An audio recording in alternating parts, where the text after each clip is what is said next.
D1 mu subsidiaries twebaza mukama kabamuza high school olw'ensonga tuli bapya mu nsiga y'ebyenjigiriza naye nga tutandise okompitinga n'amasomero agaluddewo emyaka emingi.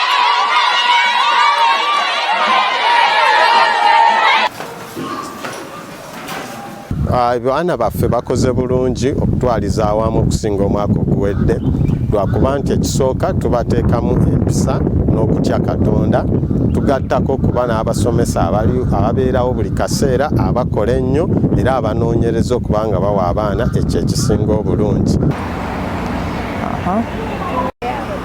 Ebiruma abayaayi abaana 2 bafunye abaana 18 bafunye 20 points bazimazeeyo bonna abaana 26 ne bafuna 19 points abaana 13 ne bafuna 18 points. Mu masomo gano gonna twasinze kukola amasomo ga science bano natural sciences BCM.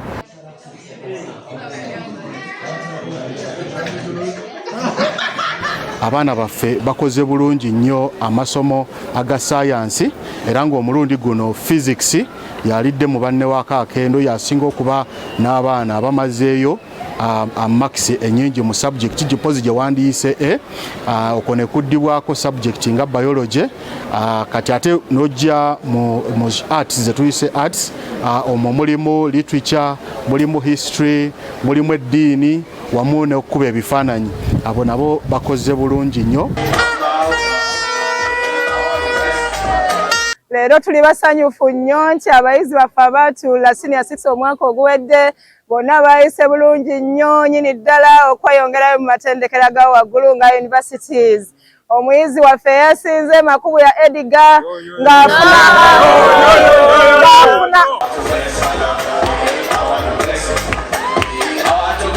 twagala okwebaza Katonda nti abaana baffe batukoze bulungi nate era ne ku luno tufunye abaana bakoze BCM abamazeeyo points 2 babadde 3 owa physics abadde omu n'aba arts babadde 2 be abaana 6 abafunye 2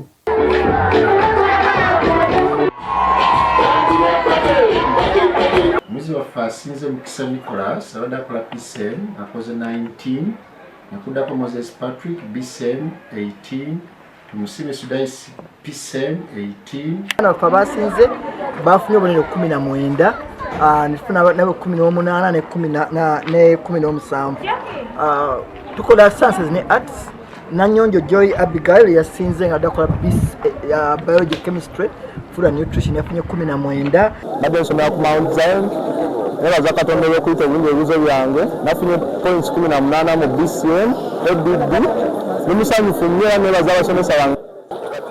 Twebaza Mukama olwa results nazo tufunye era ng'emyaka gyonna egize gigoberegana best student waffe abadde Namara Victor akola PCM alina points 2. Omwana waffe asinze Dumba Abdulrahman afunye points 18 amudidde wa science nga badde akola PEM points 17 n'abaana baffe bonna abasinga bali waggulu wa points 15. Tukyebaliza Katonda tukyebaliza abasomesa baffe abakola obutaweera twebaza nnyo abazadde baffe abatwesiga n'abaana baffe. Tulina abayizi abasinze okukola obulungi nga model performance abayizi abasinga obungi ku bayizi 48 abayizi 28 balina points 16 okudda waggulu kitegeeza basuubira ogenda ku university government sponsorship. Twabasomesanga nnyo nsana na kiro badiscussinga nnyo twabaleetera abasomesa abakugu abalina obukugu naddala mu bya assessment mu kusetinga ebigezo ebyo n'okubiddamu. Naye abaana baffe bonna 122 bonna bayise era bagenda ku university.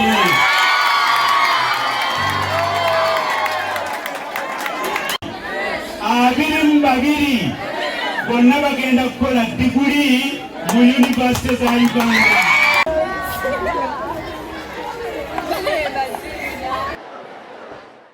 Era alhamdulillah abaana baffe 95 ku 100 bafunye 2 principal passes requirement eyetaagibwa omwana yenna okujoininga university. Twebaza Mukama Katonda olw'obubonero obwo, twebaza bakama baffe aba board, twebaza abasomesa abakoze omulimu mulungi pozi n'abayizi okutwaliza awamu.